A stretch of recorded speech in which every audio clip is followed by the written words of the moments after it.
এক টিকটকারের দেখলাম বাচ্চা হয়েছে, কিন্তু আজ পর্যন্ত হুইল চেয়ারে বসাইয়া ওটিতে ঢুকানো সব ভিডিও সোশ্যাল মিডিয়ায় আপলোড করছে, কিন্তু ওটি করার ভিডিওটা কিন্তু সোশ্যাল মিডিয়ায় আপলোড করে নাই।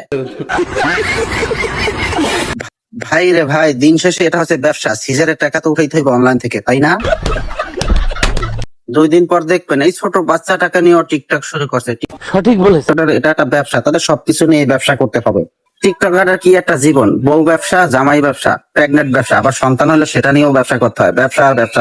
কথা বলেছিস। আর এক টিকটকারের অবস্থা দেখুন, সে নিয়েও প্রেগনেন্ট, তিনি হাসপাতালে বেডে বসে মেকআপ করছে এবং ব্লগ ভিডিও বানাচ্ছে। ভাই রে ভাই, এদের মাথায় কি ঘিলু নাই? জীবন মরণের প্রশ্ন যেখানে, সেখানে যাইও ব্লগ ভিডিও টিকটক করা দরকার আছে কি ভাই? এগো মাথায় রে ভাই মনে হয় ঘিলু নাই। এরা টিকটক শয়নে স্বপ্নে ঘুমে জাগরণে সবসময় খালি টিকটক আর টিকটকই দেখে মনে হয়। এদের সদ্য এসএসসি পাশ করে একটা মেয়ে ও তার বাবা ফেসবুক সোশ্যাল মিডিয়ায় অনেক সমালোচনা চলতেছে। আরে ভাই রে ভাই, মেয়েটা তার বাবা আবেগপ্লুত হয়ে মেয়েটাকে আদর করতেছে, এনে সমালোচনা কি? মেয়েটি গোল্ডেন এ প্লাস পাইছে, তাই বাবা আবেগপ্লুত হয়ে মেয়েটিকে একটু আদর করতেই পারে ভাই।